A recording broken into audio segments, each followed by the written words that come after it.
aquí está la recepción.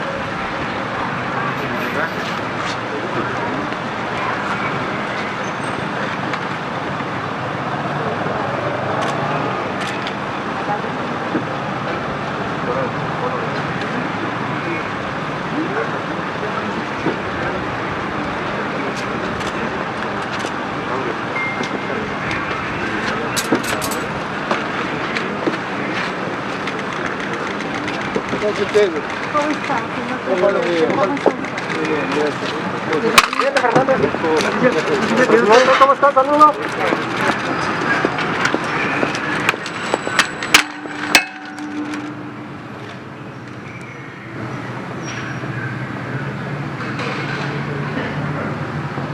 Alberto. Querido amigo. ¿Cómo estás, Alberto? ¿Cómo andás? Bien, bien. Qué alegría verte.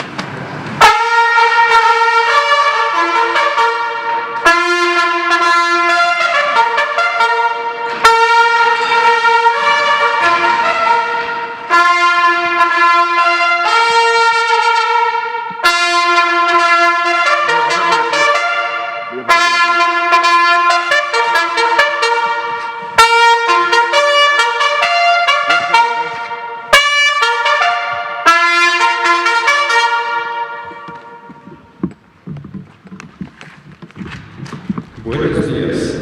Damos la bienvenida al licenciado Andrés Manuel López Obrador, presidente de los Estados Unidos Mexicanos, y al excelentísimo señor Alberto Fernández, presidente de la República Argentina.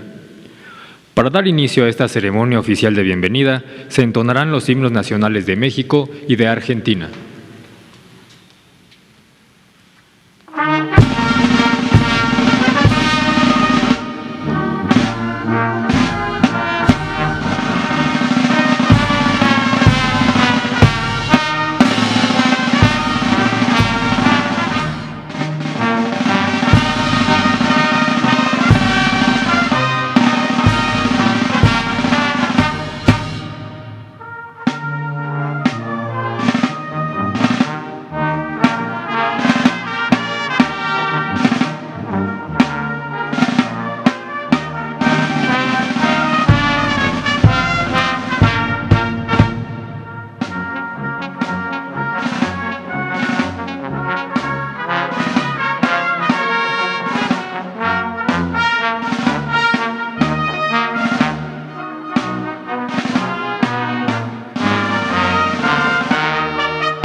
Es así como finaliza esta ceremonia. Que tengan todos muy buenos días.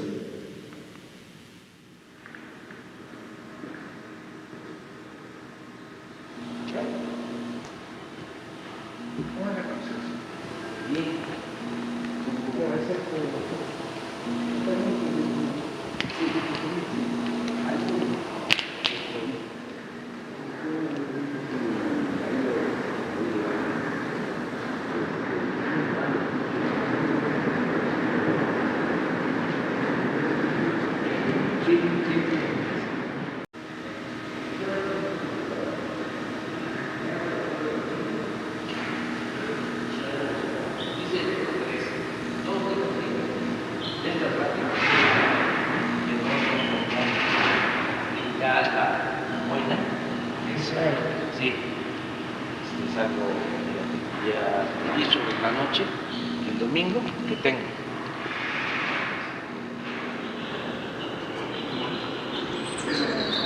Ya. Junto a mí. ¿Y esta es la única cámara? Tenía la revista de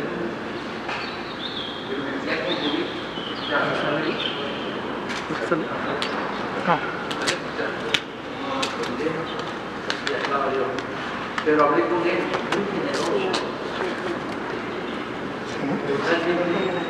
Contrario a la imagen,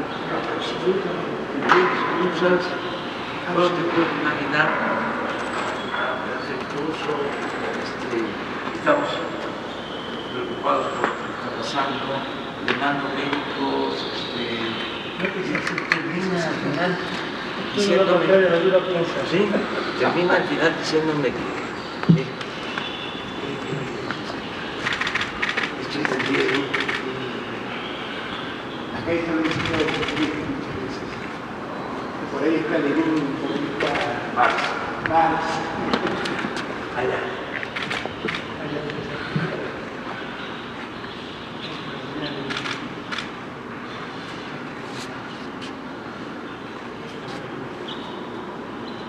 Presidente, ¿podría hacer una foto?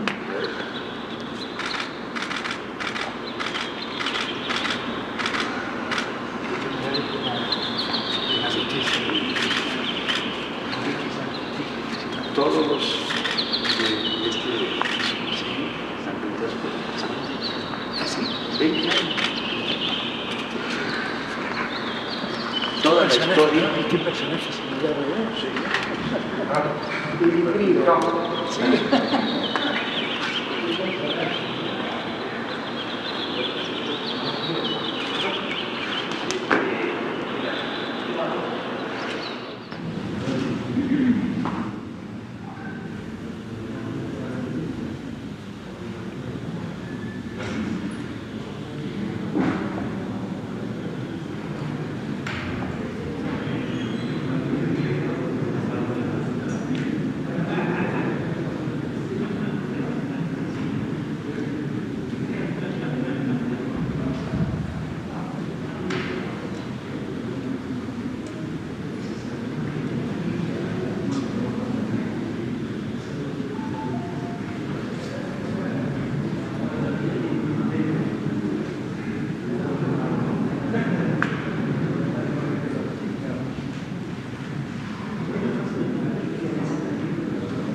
Pues hoy es un día especial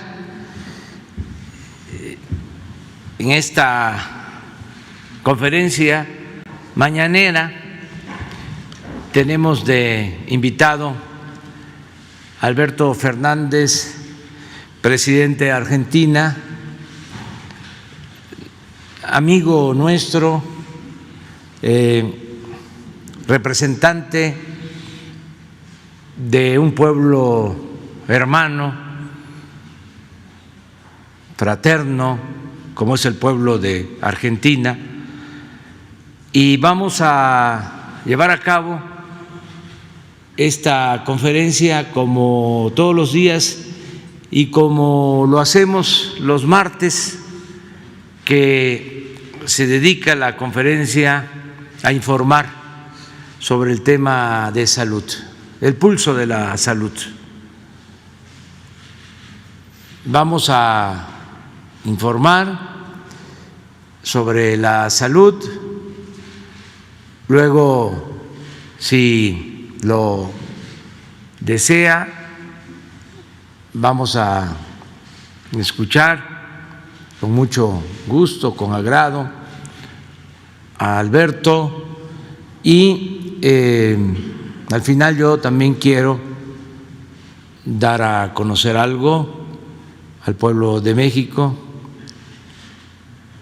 y al final, porque nos va a dar tiempo, abrimos la sesión para las preguntas y las respuestas. Nos da también mucho gusto que estén periodistas argentinos, mujeres y hombres, de modo que vamos a equilibrar,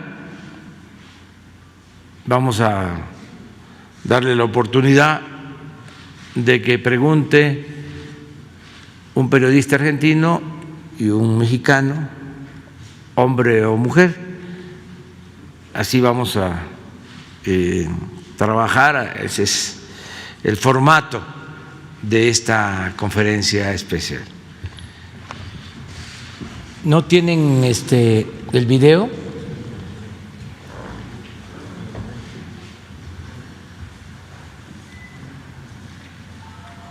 En tanto se pone el video de las dosis que llegaron ayer, agradecer mucho a Alberto por su apoyo en todo lo relacionado con las vacunas. Hay dos acciones que nos han ayudado mucho de parte del gobierno de Argentina. Una es el trabajar de manera conjunta para la elaboración, el envasado de la vacuna AstraZeneca.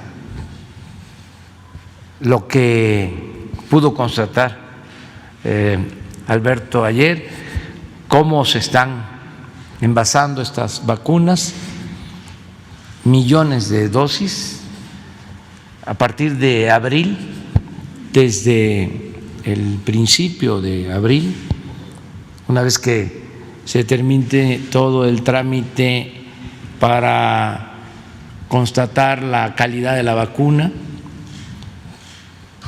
que de antemano sabemos es una muy buena vacuna, ya vamos a disponer de millones de dosis para América Latina. Y esto se logró por gestiones del presidente de Argentina. Y lo segundo, les cuento,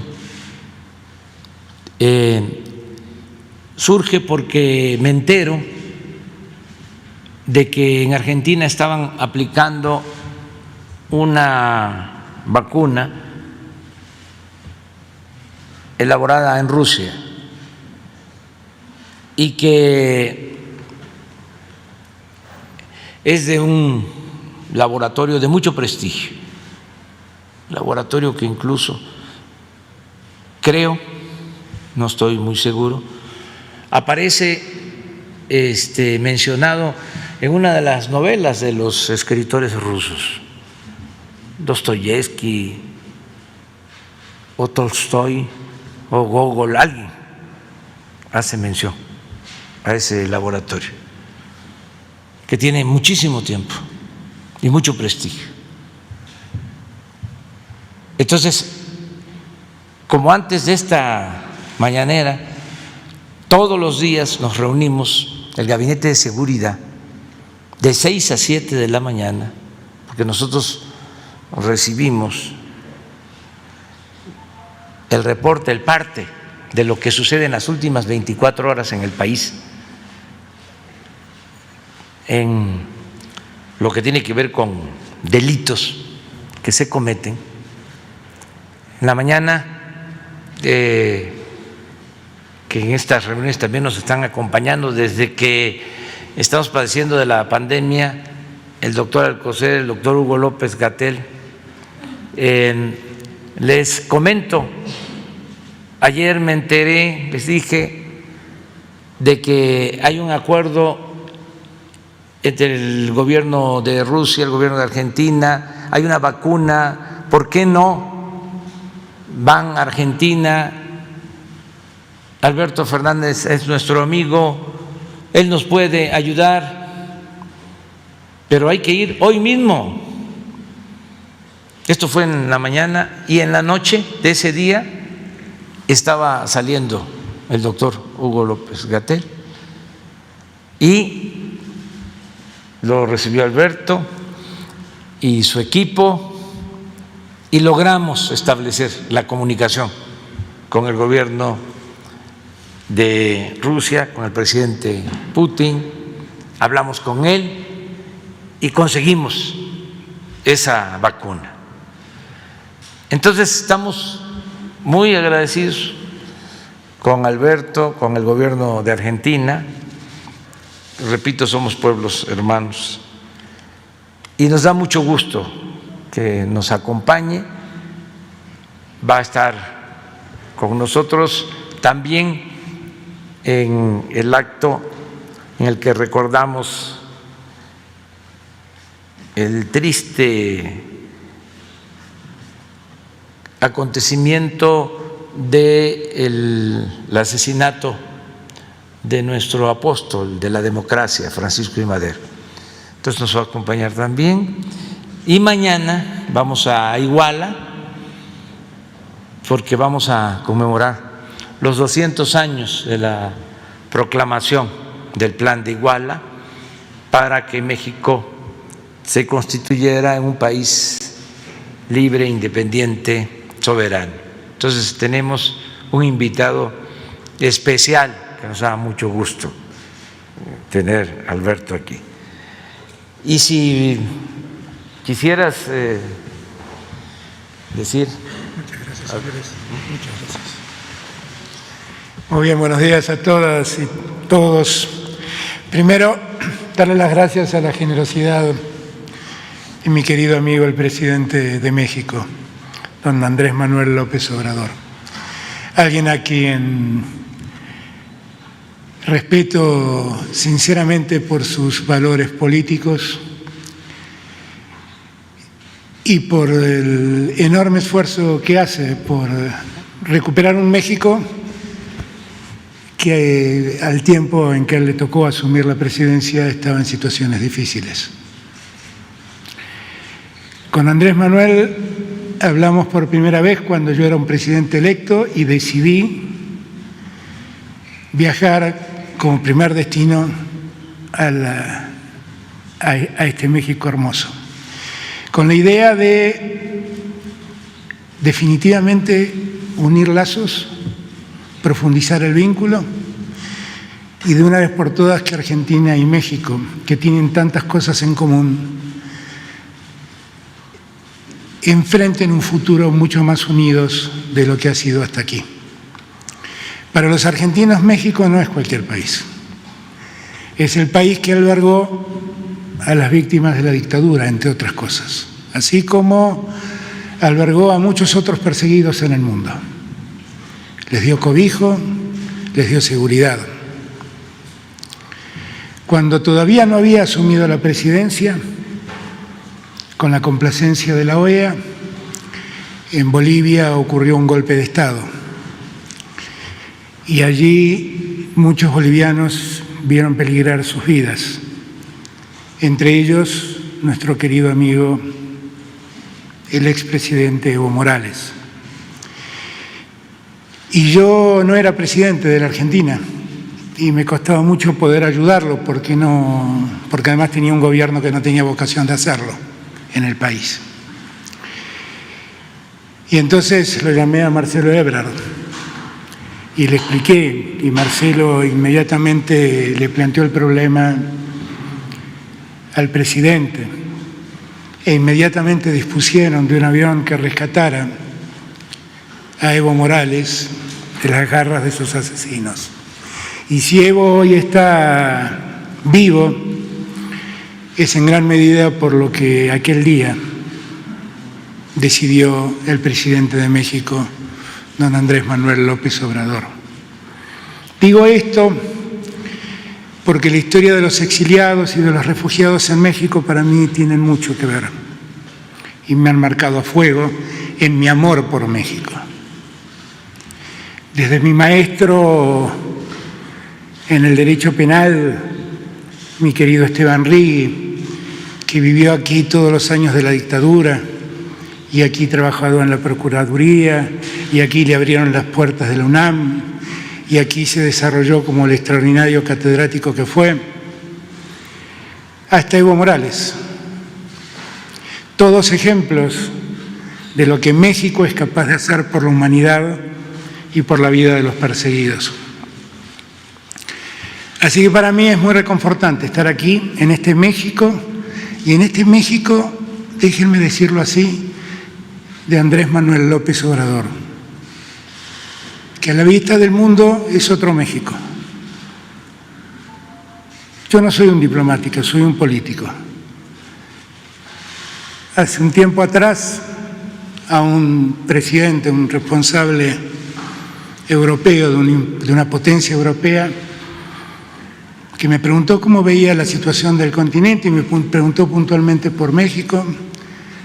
Le dije definitivamente, por fin México tiene un presidente como merecen los mexicanos. Por primera vez México en muchos años tiene un presidente con valores morales y éticos como merecen los mexicanos. Yo con esos valores y con esa prédica de Andrés Manuel me siento absolutamente identificado.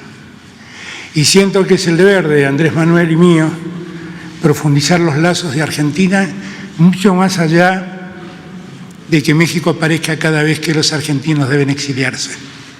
Yo quiero que en mi país no haya más exiliados, argentinos que deban irse por persecuciones políticas. Pero la verdad es que siempre estaremos agradecidos a México por cómo abrió las puertas a esos argentinos. Pero Argentina y México tienen un futuro, y tienen un futuro en Latinoamérica. Y Latinoamérica tiene un futuro. Y ese futuro pasa por la unidad de los esfuerzos. Con lo cual, yo le agradezco toda la generosidad de las palabras de Andrés Manuel.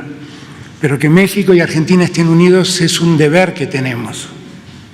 Que Argentina y México encaren un futuro común y que esto ayude a la América Latina es una obligación que tenemos. Desde el país más norteño de la América Latina hasta el país más austral de la América Latina, tenemos que ser capaces de trazar un eje que una a todo el continente. Ese es el deber que tenemos con Andrés Manuel. Empezamos con una experiencia grata, la de producir la vacuna que los latinoamericanos necesitan para terminar con esta pandemia espantosa. Y lo estamos haciendo. Ya el laboratorio argentino ha mandado, como bien dijo el canciller, 12 millones del principio activo para desarrollar la vacuna. Y como bien también dijo el presidente, a partir de abril, ese maravilloso laboratorio que conocí ayer con tecnología de última generación, vamos a poder hacer realidad ese objetivo que nos propusimos. Y en ese sentido yo quiero acompañar la gestión de México en favor de la universalización de la vacuna. Y quiero acompañar las quejas de México por la forma en que la vacuna se ha acaparado en una decena de países en desmedro de muchos otros. Escuchaba recién la exposición del canciller y lo escuchaba decir y mostrar cuáles eran todos los contratos que se habían firmado y que se estaban incumpliendo, por distintos motivos, pero incumpliendo. No es ni más ni menos lo que le está pasando a Argentina. Nosotros estamos, igual que México, tratando de sortear esa falta de vacunas, recurriendo a todas las ofertas que en el mundo se dan, ofertas que además tienen que tener la seriedad adecuada, tienen que tener la aprobación de la autoridad sanitaria, haber desarrollado las 3 fases necesarias para garantizar la calidad de una vacuna. Y así como lo hace México, también nosotros desarrollamos contratos con AstraZeneca, desarrollamos contratos con COVAX, desarrollamos contratos con Sinopharm y desarrollamos contratos con el Instituto Gamaleya y con el Fondo Soberano de Rusia. Y tenemos que hacer el máximo esfuerzo para que a la mayor velocidad posible toda nuestra Latinoamérica esté vacunada, fundamentalmente los que están en riesgo por su salud o por sus enfermedades prevalentes. Eso nos convoca y eso debemos seguir trabajando juntos. Así que en este día que me comentaba el presidente, que los días martes lo dedican al tema de la salud, le quiero dar gracias al presidente por dejarme participar de sus mañaneras, que ya son un hito en América Latina. Y también agradecerle al presidente la enorme generosidad de dejarme participar del bicentenario de la proclamación de Iguala, que fue el momento exacto en que empezó el proceso independentista en este querido México. Un México que es ejemplo para muchos de nosotros por historia y por presente. Muchas gracias, señor presidente.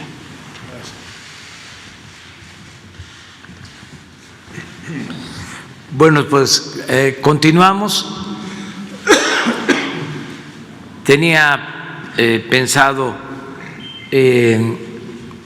dar a conocer un documento que de una vez, sí, porque no se sale de contexto.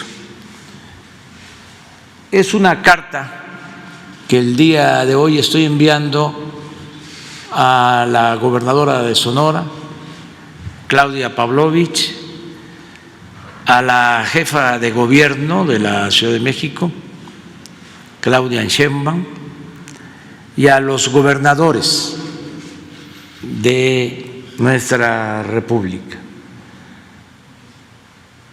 Y quiero leerla para que los mexicanos se enteren.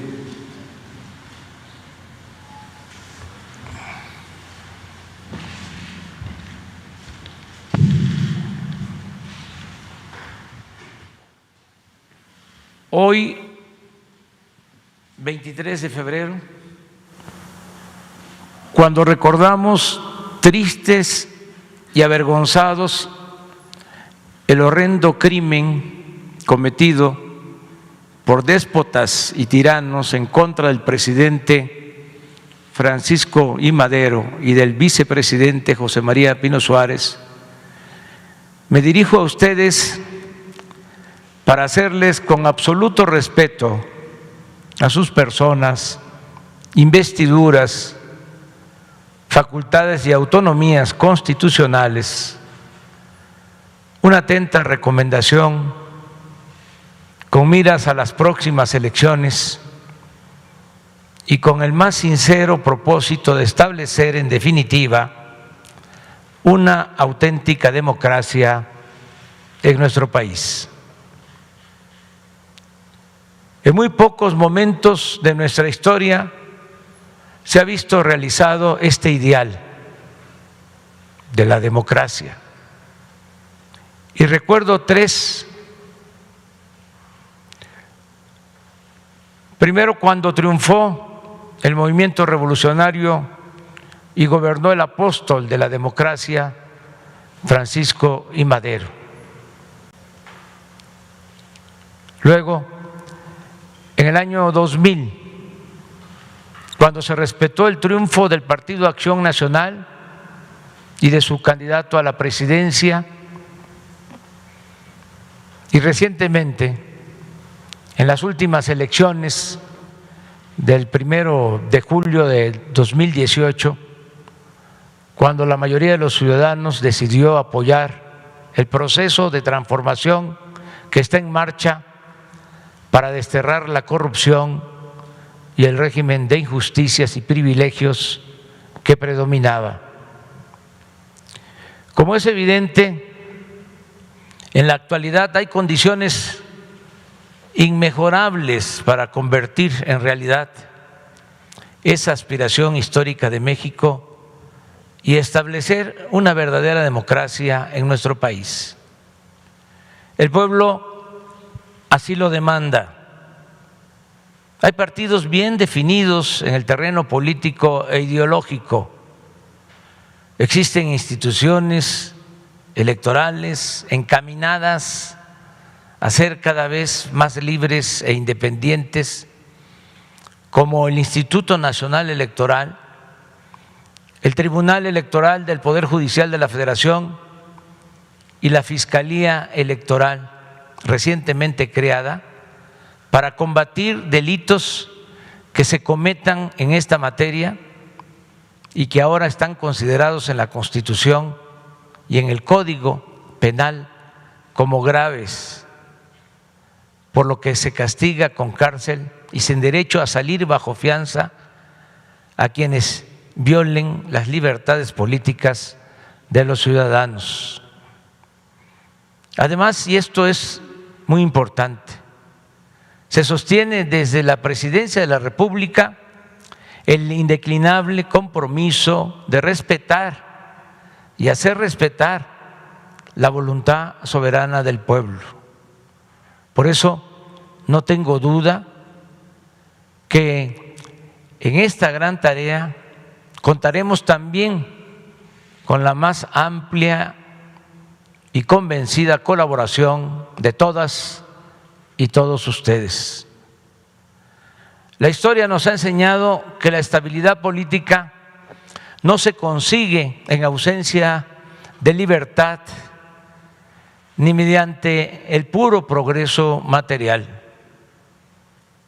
La democracia podrá no traer el cuerno de la abundancia, pero sí produce equilibrios necesarios para evitar que una persona o una minoría se adueñe del poder público y se propicie que la riqueza, en vez de distribuirse con justicia, se concentre en unas cuantas manos.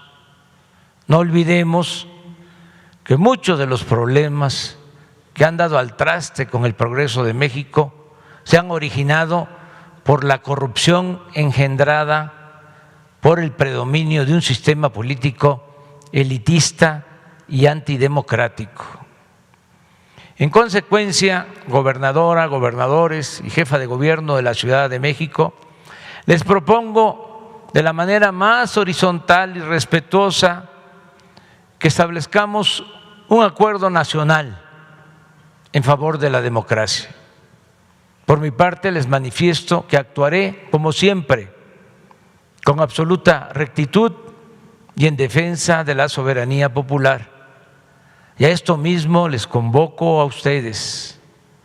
Concretamente, les exhorto a que no intervengamos para apoyar a ningún candidato de ningún partido, a no permitir que se utilice el presupuesto público con fines electorales, a denunciar la entrega de dinero del crimen organizado o de la delincuencia de cuello blanco para financiar campañas, a impedir la compra de lealtades o conciencias, a no traficar con la pobreza de la gente, a no solapar a tramposos o mapaches electorales, a evitar el acarreo y el relleno de urnas, la falsificación de actas y todas esas abominables prácticas ilegales y antidemocráticas que deben quedar en el pasado de manera definitiva. Sigamos el ejemplo del gran Francisco I. Madero, cuyo principal aporte se dio precisamente en el terreno de la democracia. Y en ese aspecto no hay precedente en nuestra historia. Nadie como él ha creído con tanta devoción en la democracia. Nadie se ha preocupado tanto como él por hacer realidad ese ideal que era la más profunda de sus convicciones. Creía con toda sinceridad que al establecerse una república democrática, México podría resolver sus grandes y graves problemas y avanzar con libertad y justicia hacia la prosperidad. Madero no solo nos legó el esbozo de este proyecto alternativo de nación que ha debido esperar un siglo a las condiciones para hacerse realidad, sino que dio lecciones de cómo hacerlo en medio de la tempestad. Su congruencia en este fundamental asunto se advierte de principio a fin.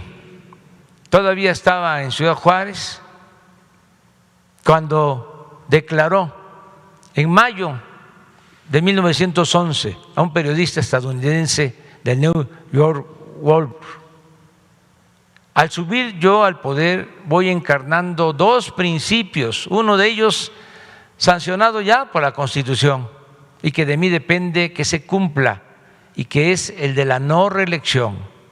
Otro, el sufragio efectivo.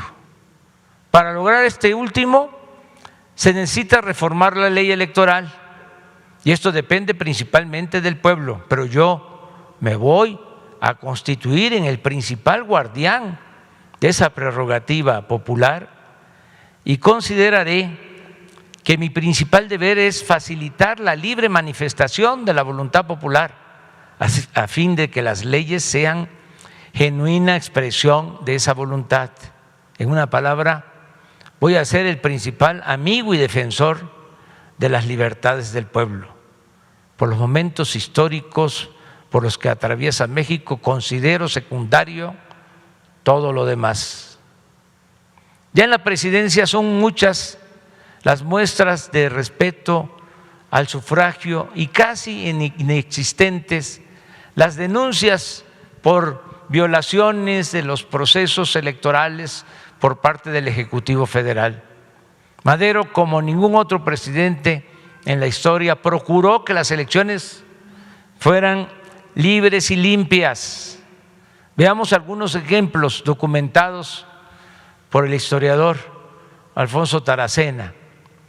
El 16 de enero de 1912, Madero escribe a Manuel M. Alegre, gobernador de Veracruz, para señalarle que en las elecciones locales, cito, es indispensable obrar con rectitud y usted más que ninguno es una garantía para el voto de los veracruzanos. 3 días después le recuerda que él está decidido, el presidente Madero, en todos los casos a apoyar al que tenga la mayoría de votos en la elección de gobernador. Le repito, le dice el 23 de enero, para mí es exactamente igual cualquiera de los dos candidatos que resulte triunfante, pues únicamente deseo que el que tenga más votos resulte electo por ser esos los principios porque tanto hemos luchado. Finalmente, el 29 de ese mismo mes le expresa su satisfacción porque los resultados obtenidos demuestran que hubo libertad completa en las elecciones. El 25 de enero de 1912, Madero le escribe al general Jerónimo Treviño, que seguía siendo el hombre fuerte de Nuevo León. Cito: usted sabe que los principios de nuestro gobierno son hacer que sea respetado el voto público en todo y por todo, y considero que únicamente son estables en los gobiernos de los estados los gobernadores que cuentan con la mayoría. Por estas circunstancias, me permito suplicar a usted se dirija en lo confidencial al gobernador, al general Estrada y personas influyentes del estado para recomendarles la más absoluta neutralidad en las elecciones y que dedique todos sus esfuerzos para hacer que sea respetado el voto público. El 28 de mayo, en víspera de los comicios, expone con precisión a Manuel Mestre Illaza, gobernador de Tabasco, el principio de equidad que debía prevalecer entre los candidatos. Decía: lo prudente y justo es colocar a unos y otros en un perfecto pie de igualdad, de manera que sus trabajos de propaganda puedan llevarse a cabo dentro de la más completa libertad. Considera que el gobernador no debe de inmiscuirse en buscar un apoyo moral exclusivo para determinados candidatos y subraya que la alta honradez política de Mestre es la mejor garantía de que el pueblo no va a encontrar obstáculos en las próximas elecciones para la libre manifestación de su voluntad. Hay muchos otros testimonios de esta actitud consecuente del presidente Madero. Por ejemplo, el 25 de julio, en un mitin en Pachuca, Hidalgo, un diputado expresa que en Tulancingo, su pueblo, era la primera vez que en realidad se había celebrado elecciones. Y en respuesta frente a la multitud, Madero le ofrece que también serán libres las de gobernador. Por si hubiese duda y como una prueba más de el proceder consecuente de Madero en el terreno de la práctica democrática, recordemos su admirable actitud de imparcialidad en relación con los candidatos porfiristas o abiertamente opositores a su gobierno. En este aspecto destaco el caso de Nemesio García Naranjo, uno de sus más tenaces detractores, que triunfa en el distrito de Lampazos, Nuevo León, y el 2 de octubre la Cámara le entrega por unanimidad su credencial de diputado. En Tabasco sucede lo mismo. En la región de la Chontalpa es electo diputado don Tirso Inurreta, un recalcitrante, porfirista, y su triunfo se reconoce a pesar de que, tal como lo relata el propio Madero, cuando fui a Oaxaca en mi gira de propaganda, este señor, que era jefe político allí, estuvo a punto de encarcelarme, pero de todos modos necesitamos proceder con estricto apego a la ley, respetando siempre los derechos legítimos de todo ciudadano. La diferencia abismal entre Madero y Porfirio Díaz la describe de manera magistral José Vasconcelos en 3 renglones, haciendo evidente, dice, el contraste de un presidente demócrata que se informa de los nombres de los diputados al mismo tiempo que el público,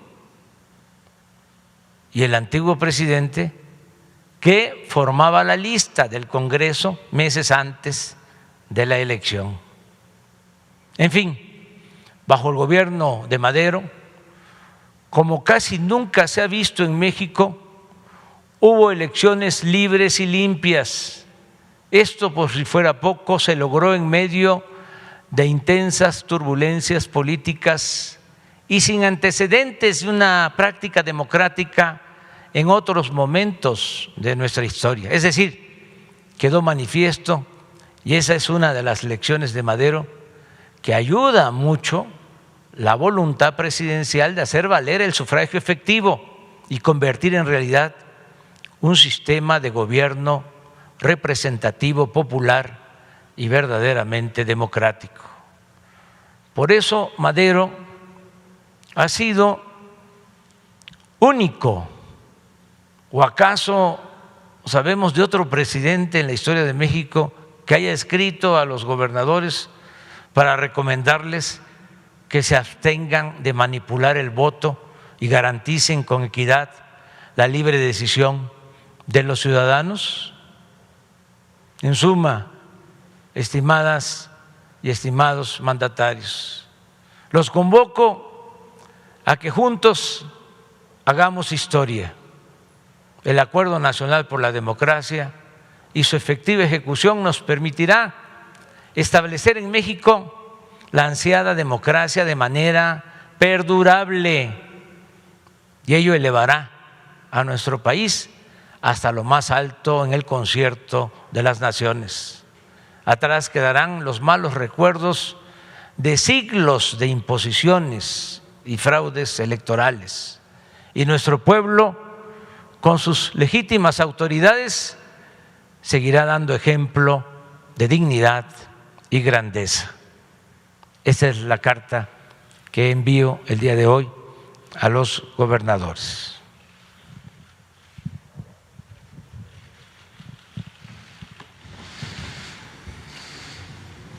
Pues ahora sí, vamos a abrir para preguntas. Argentina.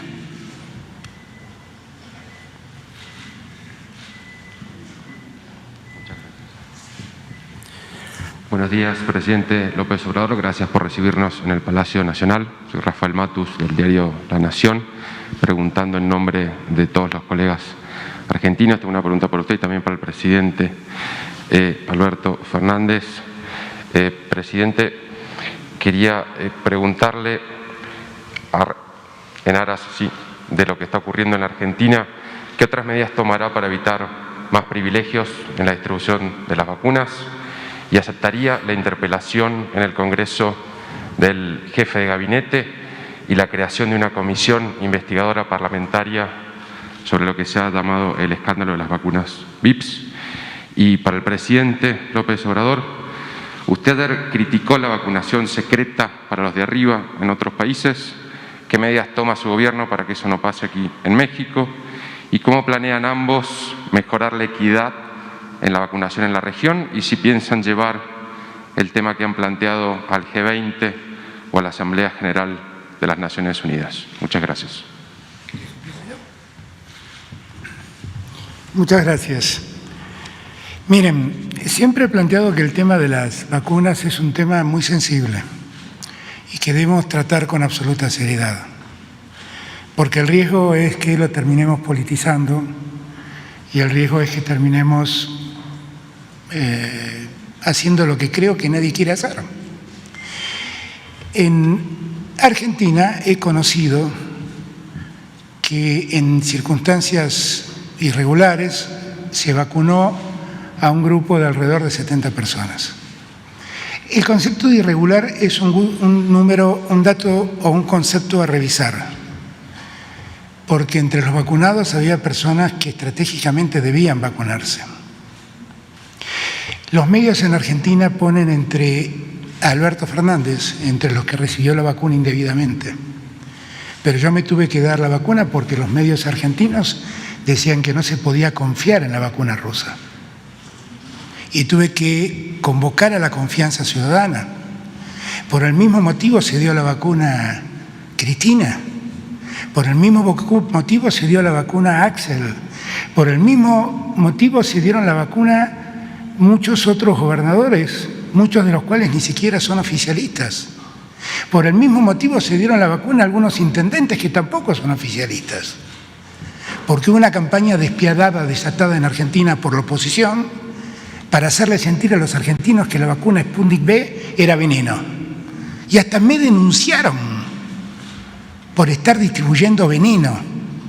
Y ahora resulta que lo que me denunciaron me pide que por favor le dé el veneno a ellos y que consigan más veneno. Yo quisiera que la Argentina funcione de otro modo. Claramente, cuando yo tomé nota de lo que había pasado, reaccioné y perdí a un ministro en cuyo ministerio pasaron estas cosas, o bajo su dependencia pasaron estas cosas. He leído que han hecho una denuncia. Miren, el hecho es lo suficientemente grave como para que un ministro de la talla de Ginés González García haya debido dejar su cargo. Pero terminemos con la payasada. Yo le pido a los fiscales y a los jueces que hagan lo que deben. El delito, no hay ningún tipo penal en la Argentina que diga será castigado el que vacuna a otro que se adelantó en la fila. No existe ese delito. Y no se pueden construir delitos graciosamente. Ya lo hemos vivido. Si quieren trabajar, tienen muchos delitos para investigar, ¿eh? Pueden investigar el negocio de los peajes de Macri, pueden investigar el terrible y lamentable endeudamiento que la Argentina vivió, que no fue otra cosa que un negocio para los amigos del poder. Pueden investigar el vaciamiento del Congreso, pueden investigar el negocio de los parques eólicos, pueden investigar la responsabilidad de un ministro que mandó un submarino para que mueran 44 tripulantes. Miren todo lo que tienen para investigar y no investigan. El hecho, sin duda, es un hecho reprobable, porque nadie puede avalar que en las circunstancias que vivimos alguien tenga la posibilidad de adelantarse en la vacunación. Pero les pido que sean estrictos con la lectura de esas listas, porque en esas listas aparecen también personas que deben vacunarse por las características de la acción que desarrollan. Vacunar al presidente de la Comisión de Relaciones Exteriores de la Cámara de Diputados y del Senado es algo absolutamente razonable si uno piensa que deben salir del país y exponerse al riesgo del contagio. Vacunar al ministro de Economía, que con su equipo tiene que iniciar una gira entre todos los países del G7 tratando de buscar apoyo para Argentina, es algo absolutamente razonable porque su vida queda expuesta con todo eso. Con lo cual, a mí difícilmente me corran con estas lógicas. Yo detesto los privilegios. Yo no los ejerzo ni me valgo de ellos. No soporto que eso ocurra. Lamento que algunos lo hayan hecho. Y ya hablé con mi conducta. Y lo que le pido a algunos fiscales es que hagan el esfuerzo de volver a releer el Código Penal. No sé quién los aprobó y en qué universidad aprobaron, pero ya hicieron demasiadas sinvergüenzadas para que sigan haciéndolas. Nosotros podemos dar respuesta de todo lo que hacemos. Y en este punto ya dimos respuesta. Porque cuando el Aras San Juan se hundió en el Mar del Sur, nadie le pidió la renuncia a nadie. Y cuando la directora de la Oficina Anticorrupción decía que ella no iba a perseguir a su presidente, nadie le pidió la renuncia a nadie. Y cuando ocurrió el desfalco objetivo de la deuda externa, nadie le pidió la renuncia a nadie. Y cuando en el gobierno anterior ocurrieron cosas tales como aumentar los peajes y al día siguiente que el presidente venda las acciones de la empresa de peajes, nadie le pidió la renuncia a nadie. Por favor, una vez pido que tengamos honestidad intelectual, una vez tengamos honestidad intelectual. Yo con mi conducta di cuenta de lo que debíamos hacer. El resto es hacer lo más miserable que se puede hacer, política con la desgracia de la pandemia. ¿Había alguna otra parte de la pregunta que hablaba? ¿Cómo? La posible interpelación. Bueno, nosotros, la interpelación es una facultad del Congreso, no es un tema mío, es un tema que decide el Congreso. Bueno, he ordenado, ayer hablé con Carla, hablé antes de ayer, perdón, antes de partir, le di orden de que dé la lista de las personas que aparentemente recibieron esa vacunación salteando protocolos. Vuelvo a repetir que algunos protocolos se saltearon por cuestiones de la actividad estratégica que realizaron personas, y algunos protocolos se saltearon porque en sus diarios ustedes escribían que estábamos envenenando gente. Y le daban mucho eco a las barrabasadas que decían la oposición. Pero aún así dije, poné todos los nombres, y esos nombres se conocieron ayer, sin que nadie nos lo pida. ¿Ok? Después habrá una instancia de ver exactamente cómo ocurrió esto, porque ninguno de nosotros lo sabe, porque si lo hubiéramos sabido no lo hubiéramos avalado. ¿De acuerdo? ¿Quedó algo sin responder? Me parece que no, porque estás escribiendo. Bueno, gracias, no sé, Andrés Manuel.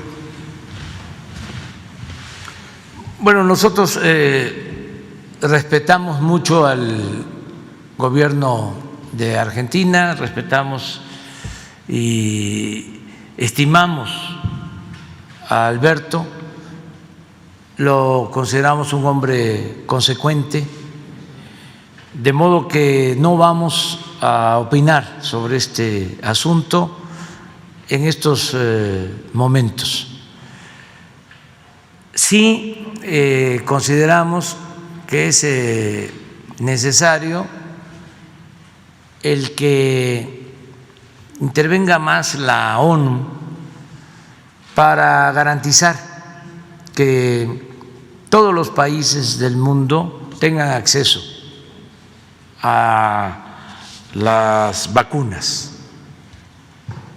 Nosotros presentamos una resolución en la ONU desde hace 6 meses, que fue aprobada casi por unanimidad, con este propósito de evitar el acaparamiento de medicinas y de vacunas, porque se trata de derechos humanos, del derecho a la salud, del derecho a la vida, que es el principal de los derechos humanos.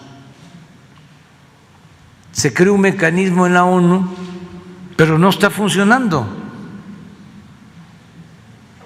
porque de 80 países que cuentan con la vacuna, como se ha dicho, 10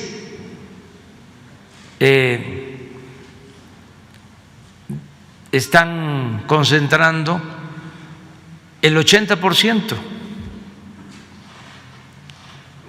y el 70% restante, donde estamos nosotros y muchos otros, tenemos el 20%. Pero hay más de 100 países que no tienen una sola dosis de vacuna. Eso es totalmente injusto. ¿Dónde está la fraternidad universal? De modo que la ONU tiene que intervenir, porque parece un florero, está de adorno.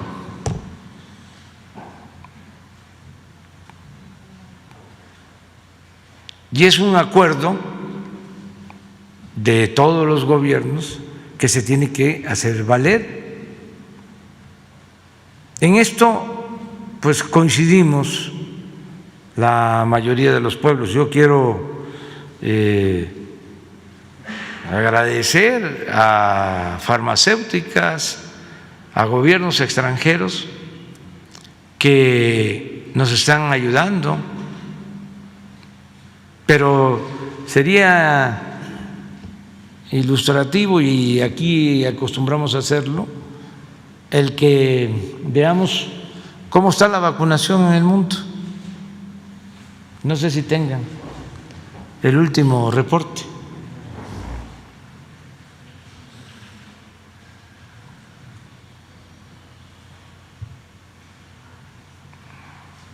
En el caso de América Latina, muy pocos países.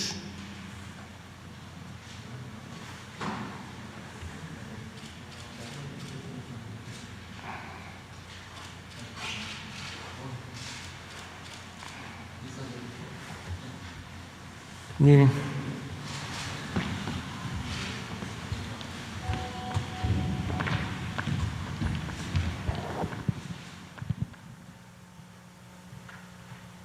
dos días, Estados Unidos,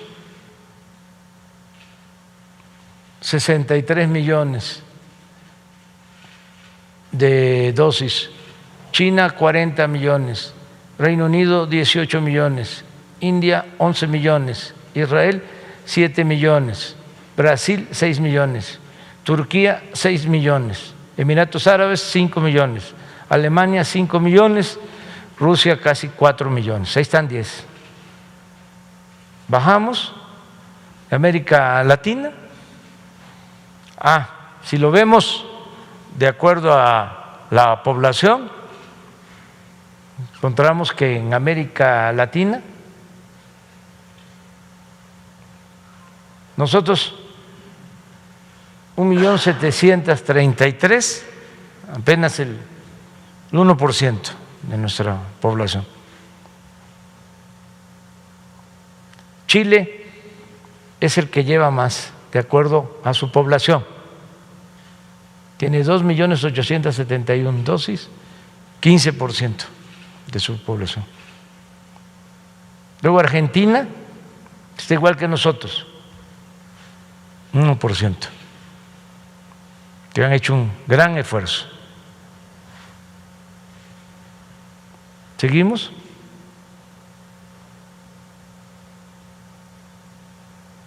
América Latina, Perú, 166.000. Costa Rica, 96.000.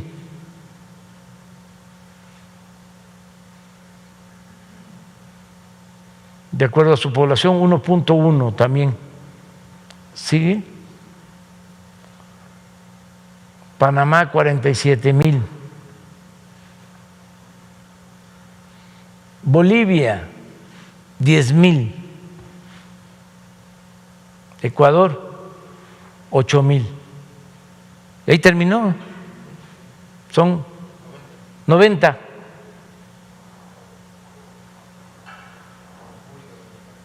¿Dónde está República Dominicana? Miren, 373. Desde luego no está Haití. Y no están la mayoría de los pueblos de los países de América Latina y del mundo. 90. Y son cerca de 200 los que participan en la ONU. Entonces, esto es lo que sí vamos nosotros a seguir planteando, que haya equidad. Muy bien. Presidente, ¿puedo agregar algo? Sí. Perdón, presidente. No, sumándome a lo que es el objetivo de México y del presidente, quiero comentarles algo más. Desde hace un tiempo venimos trabajando con el presidente Emmanuel Macron, presidente de Francia, en la idea de plantear en el G20 la necesidad de declarar a la vacuna contra el COVID-19 un bien global de modo tal que cedan los derechos intelectuales y que todos los países los puedan producir libremente en sus respectivos países. ¿Cuál es el propósito? El mismo que plantea el presidente Andrés Manuel López Obrador. Y es uno de los temas que tengo en carpeta para hablar con el presidente, porque es también México parte del G20. Y es exactamente esa idea que nosotros planteamos y que también ha propuesto el Papa Francisco, la idea que nos impulsa a llevar adelante y ponerle justicia y equidad, como bien ha dicho el presidente, a la distribución de vacunas. Y es una de las ideas que venía a traerle al presidente, que México nos acompañe a Francia y Argentina en este planteo en el G20. Perdón, presidente. México. Adelante. Hola, buenos días. Marcos González, de BBC. Les quería preguntar primero sobre la gestión de la pandemia. Hemos visto estrategias diferentes en sus dos países. Argentina ha tenido uno de los confinamientos más largos, unas cuarentenas más estrictas de la región, y a día de hoy tiene probablemente mejores resultados que México, que sigue desgraciadamente con la cifra más alta de muertes por COVID de América Latina en proporción a su población total, muertos por cada millón de habitantes. Entonces, al presidente López Obrador le quería preguntar si sigue creyendo que no cerrar el tráfico aéreo, no imponer restricciones a la entrada de turistas, por ejemplo, ser uno de los pocos países del mundo que no pide una prueba negativa, por ejemplo, de COVID a los turistas que entran, sigue siendo una buena estrategia, como sí ha hecho, por ejemplo, Argentina. Y al presidente Fernández le quería preguntar por su opinión de un gesto que ha sido, por el que se le ha preguntado muchas veces al presidente López Obrador, y es el hecho de que no porte cubrebocas en sus eventos, en sus actos públicos, como hemos visto, de hecho, hace unos minutos en la recepción antes de esta conferencia, en el que usted sí portaba cubrebocas, pero el señor López Obrador no lo llevaba, y el ejemplo que eso supone para millones de personas que nos ven. Si me permiten, o después le puedo hacer otra pregunta a cada uno en nombre de mis compañeros, ¿se la hago ahora o se la seguido? ¿De una vez? Sí, de uno. Pues para el presidente López Obrador le quería preguntar si nos podía hacer un comentario, una valoración acerca de la detención ayer en Estados Unidos de Emma Coronel, la esposa de Joaquín El Chapo Guzmán. Y para el presidente Fernández, realmente dos cuestiones. Por una parte, ¿cuándo espera que Argentina alcance un acuerdo con el FMI? Ya que el Financial Times publicaba que la vicepresidenta Kirchner quiere retrasarlo, parecería hasta después de que pase la pandemia.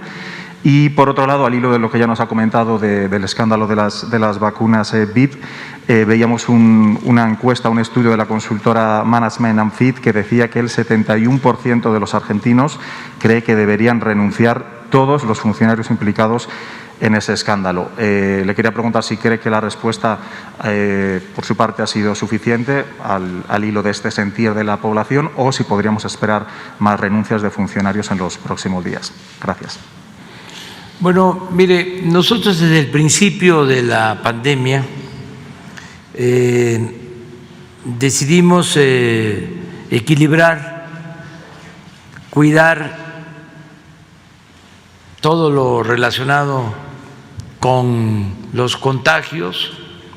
Nuestra estrategia fue informar diario, se tiene un informe sobre la pandemia para que nos cuidemos todos los mexicanos, que sepamos cómo cuidarnos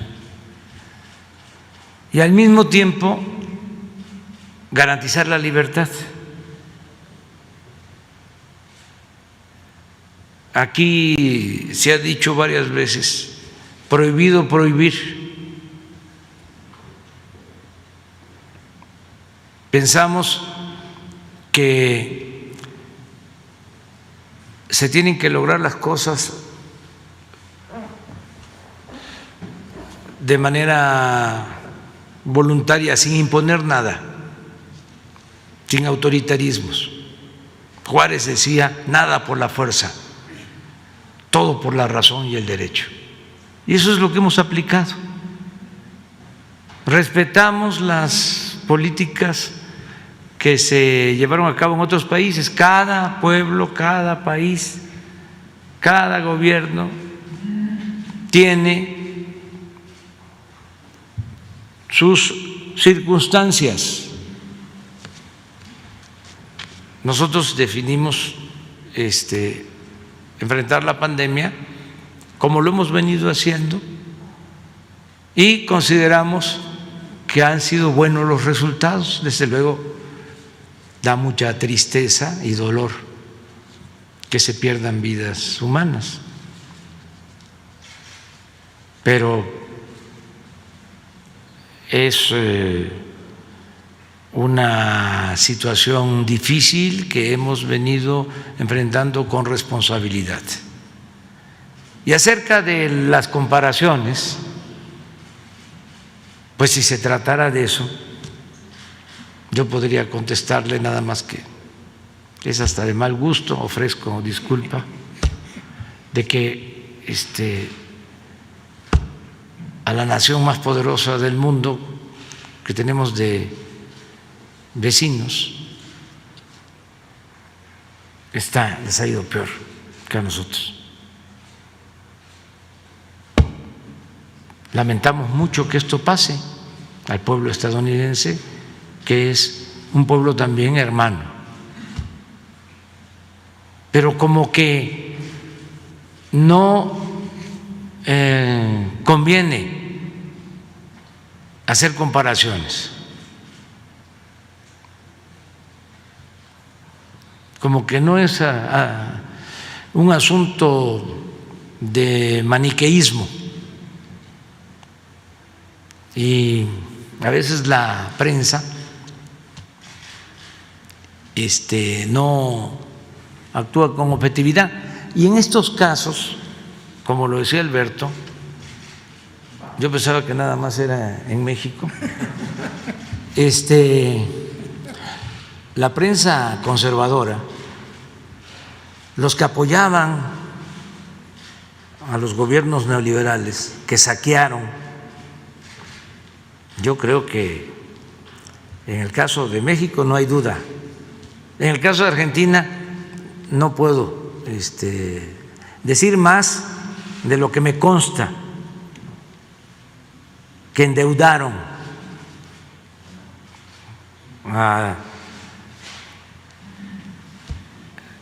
Argentina. Eso sí me consta. Y que son responsables, y de eso no habla la prensa argentina ni la prensa mexicana, los organismos financieros internacionales que supuestamente actúan con imparcialidad y que no participan en política, y eso es mentira. Ayer comentaba yo de cómo, a sabiendas de que Argentina ya no tenía capacidad para poder cumplir sus compromisos y recibía más créditos, se le aprobaron más créditos y los endeudaron porque buscaban que ganara el Partido Conservador, que no sé cómo se llama allá, y le dejaron a Alberto un problemón y al pueblo. Pero de eso no se ocupa la prensa. Entonces, cada quien tiene su manera de enfrentar la pandemia, y eso es lo que hemos venido haciendo, actuando con responsabilidad, en el caso nuestro, garantizando que nadie se quede sin ser atendido. Si le agrego de que durante 36 años de política neoliberal, además de que saquearon a México como nunca en la historia,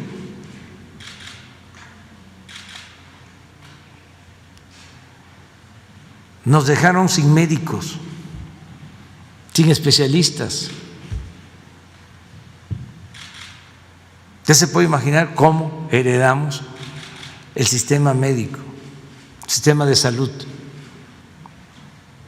Lo dejaron por los suelos, porque lo único que les interesaba era robar. 10 empresas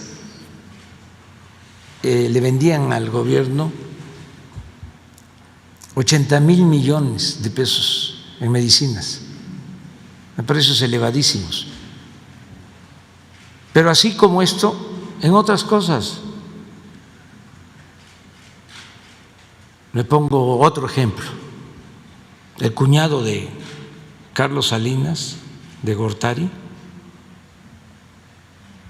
construyó un hospital en Iztapaluca, aquí cerca, que cuando mucho costaba 500 millones. ¿Y saben cuánto termina costando ese hospital? 7,000 millones. Pero eso que le estoy planteando, que tiene que ver con la salud, no se dice nada en los medios de comunicación.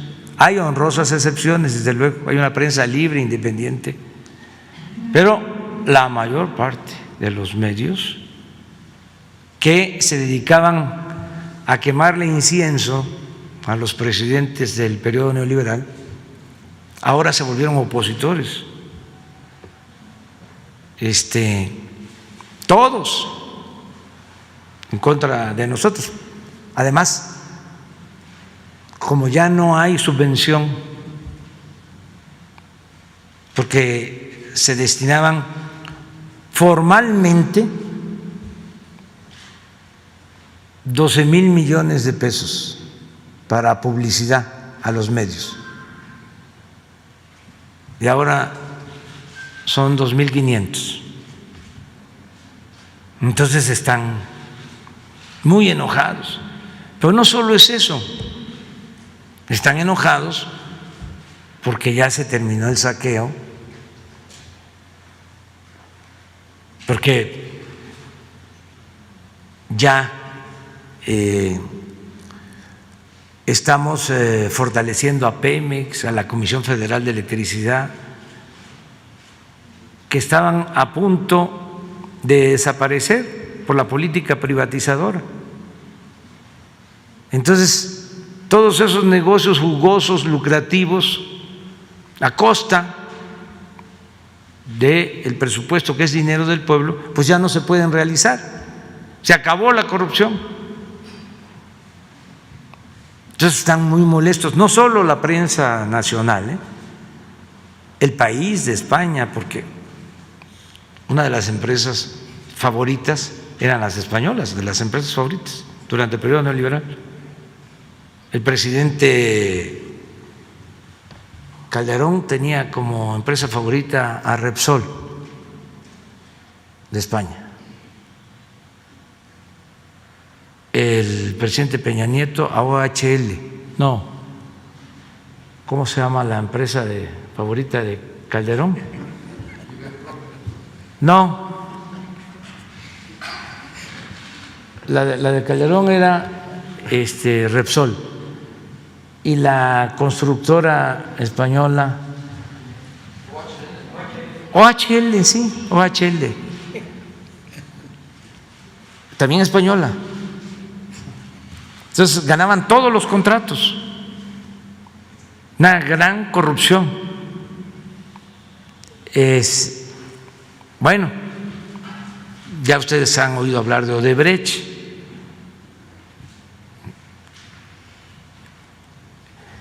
Tan es así que el presidente Calderón dejó la presidencia y se fue a trabajar de consejero de Iberdrola, una empresa española que genera energía eléctrica también por contratos que se les entregaron y le vende a precios elevadísimos la energía eléctrica a la Comisión Federal de Electricidad. Bueno, de todo esto no hay información. O sea, callan como momias y gritan como pregoneros cuando se trata de atacar al gobierno de la transformación. Pero en fin, eso es lo que puedo contestar. Vamos con Argentina. Quedaron preguntas pendientes para mí. No, lo veo más corto. Sí, es un asunto que deciden en Estados Unidos, la detienen, su esposo, como se sabe, está también detenido. También agreguen de que está detenido el que era secretario de Seguridad Pública durante el gobierno de Calderón, acusado de recibir sobornos del señor Guzmán Loera. A lo mejor por eso es también la detención, que quieren tener más información de cómo se daba la relación, cómo se llevaba a cabo el contubernio, porque eso también fue un distintivo de los gobiernos neoliberales, la asociación delictuosa entre autoridad y delincuencia. No se sabía dónde terminaba la delincuencia y dónde comenzaba la autoridad. Entonces, puede ser por eso, ojalá informen más los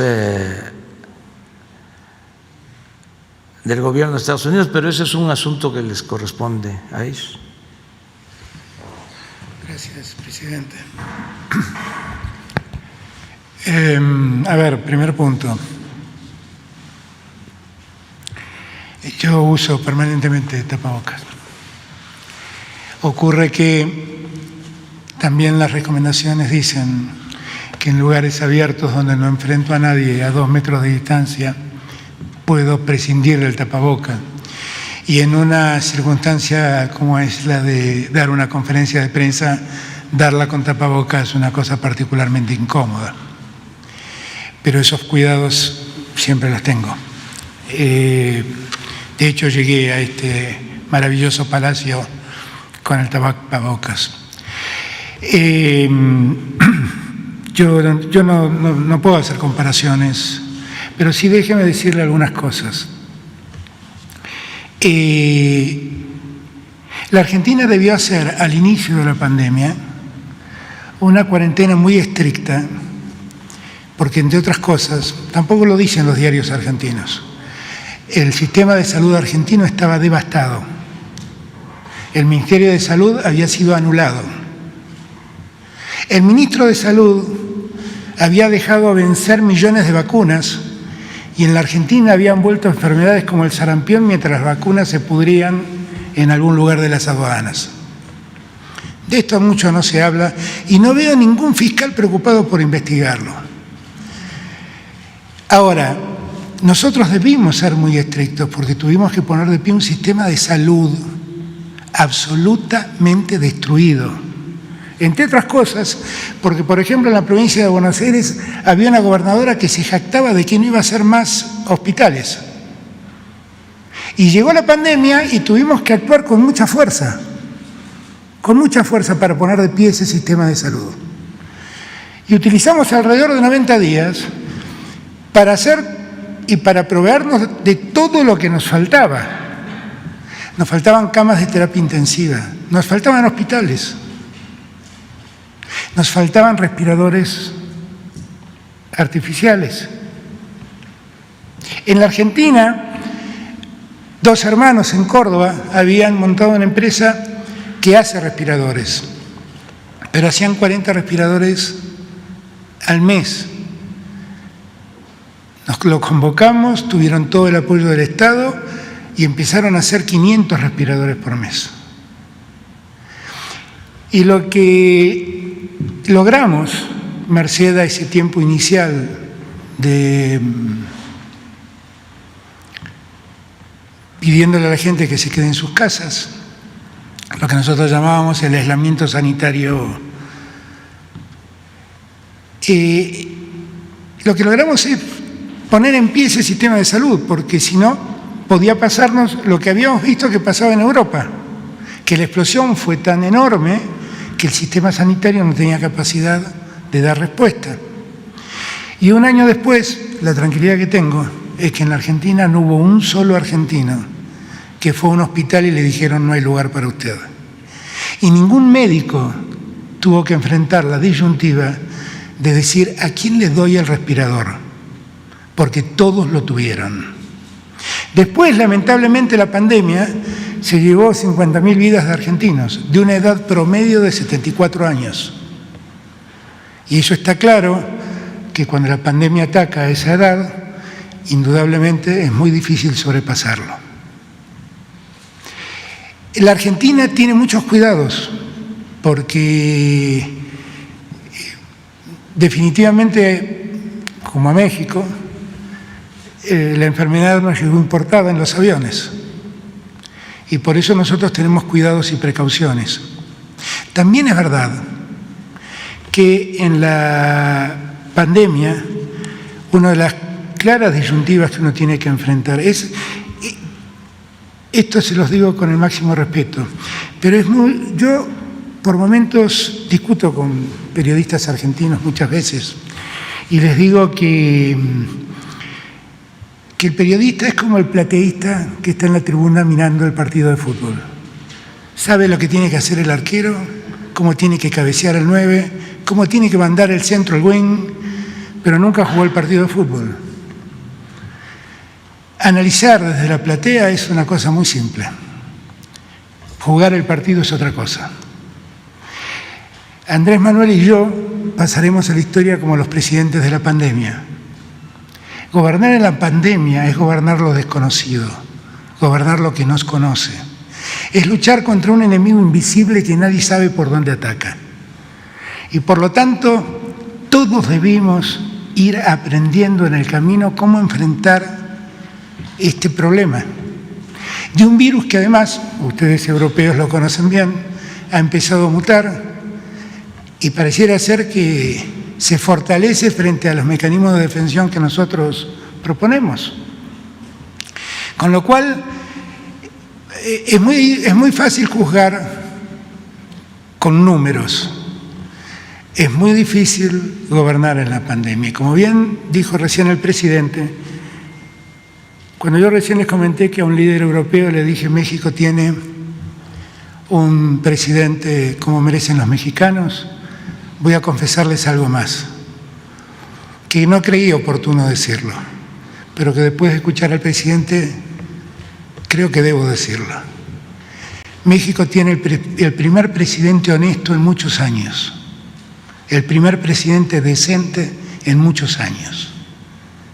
Y cuando lo escucho hablar como habla, lo escucho, lo veo actuar como actúa, cada día verifico más eso.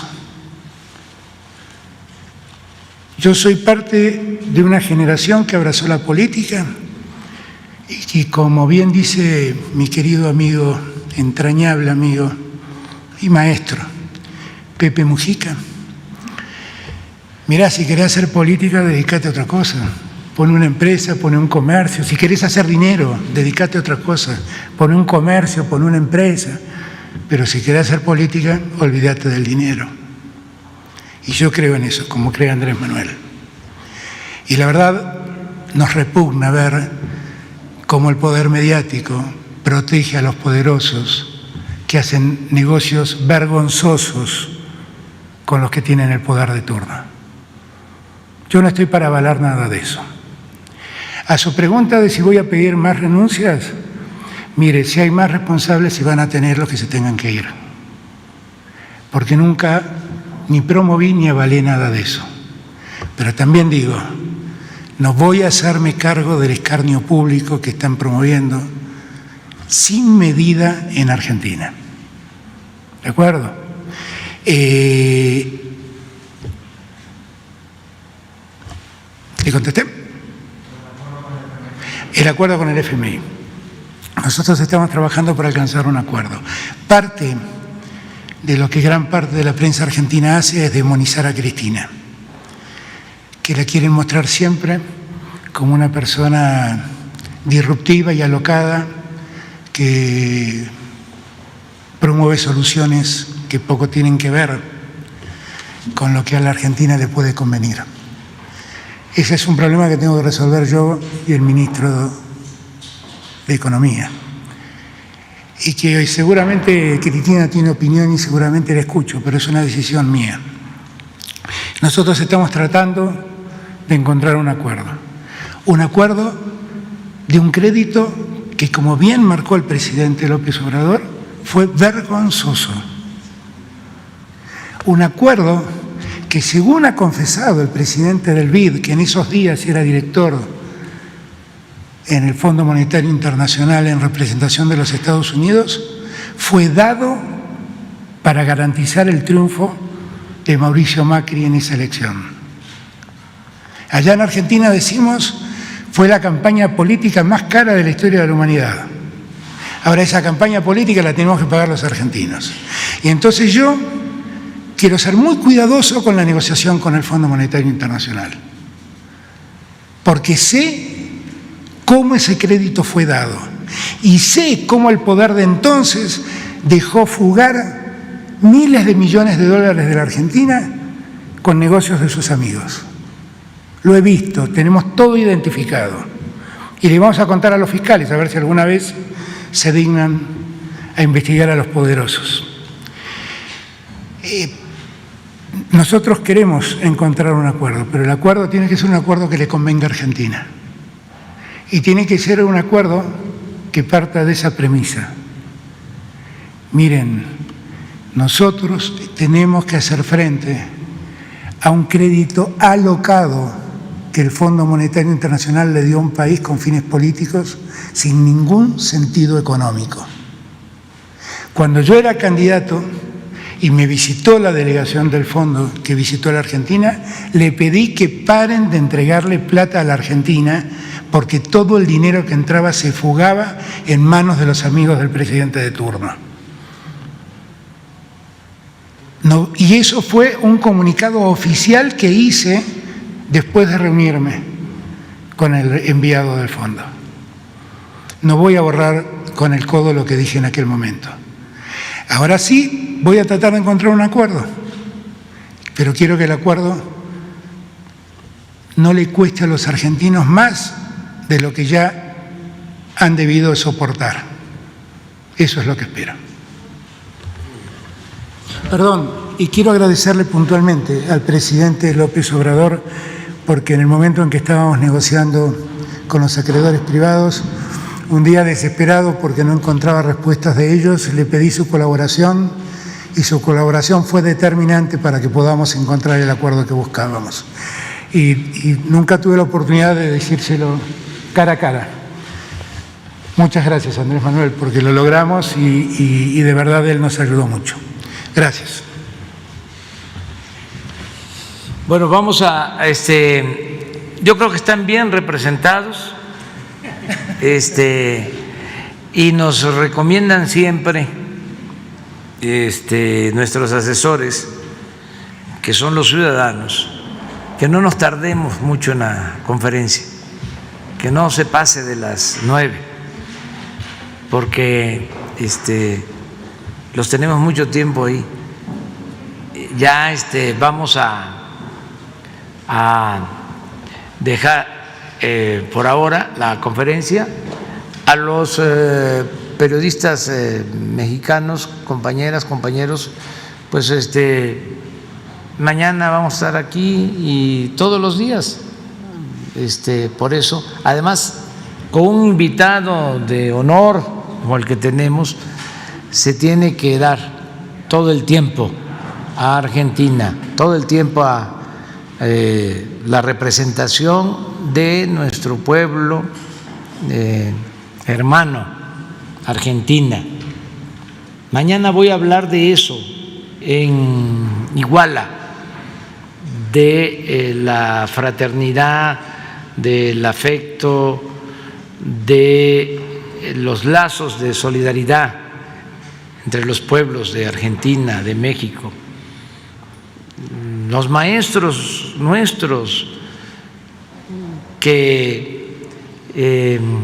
nos dieron clase, los que estuvieron en la Facultad de Ciencias Políticas en México, cuando las dictaduras militares en el Cono Sur, en Argentina, todo eso que es una historia de mucha fraternidad de los pueblos, de mucho afecto. De eso vamos a hablar y nos da mucho gusto que esté aquí el presidente Alberto. Y nada más terminamos con, pues informando, porque así lo hacemos, cuando llega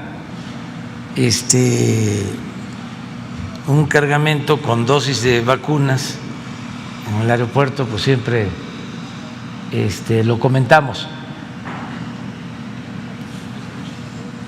Está el doctor Pedro. ¿Nos escuchas? Sí, lo escuchamos, señor presidente. Buen día. Te escuchamos a ti. Infórmanos. ¿Llegaron las vacunas? Así es, señor presidente. Gracias. Buenos días a todos los secretarios, al presidente de Argentina.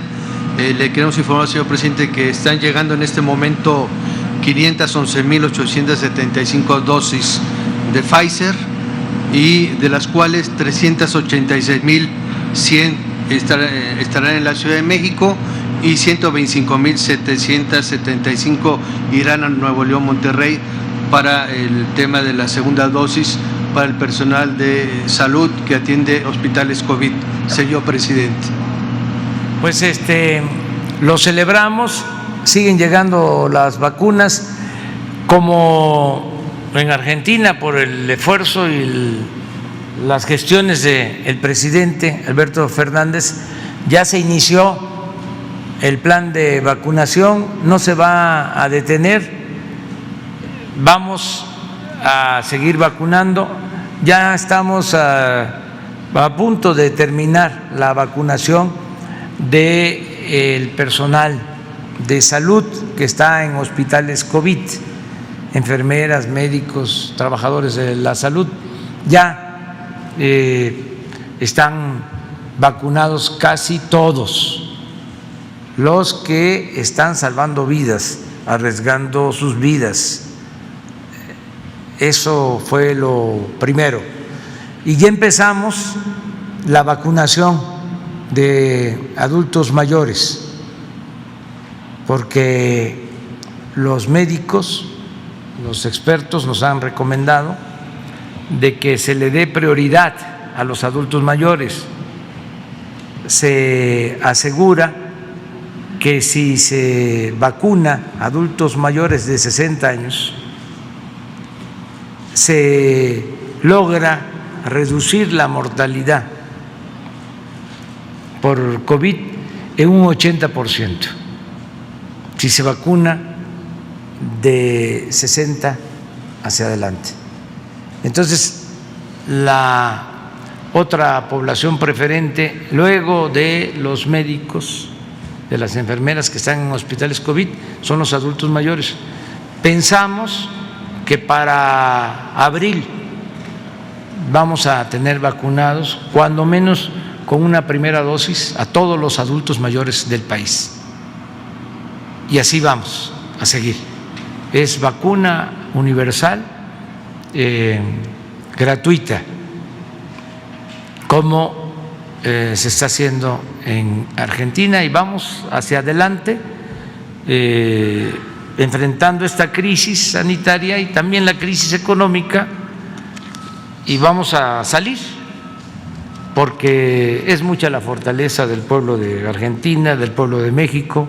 Hemos enfrentado muchas adversidades, calamidades de todo tipo, y siempre se sale adelante.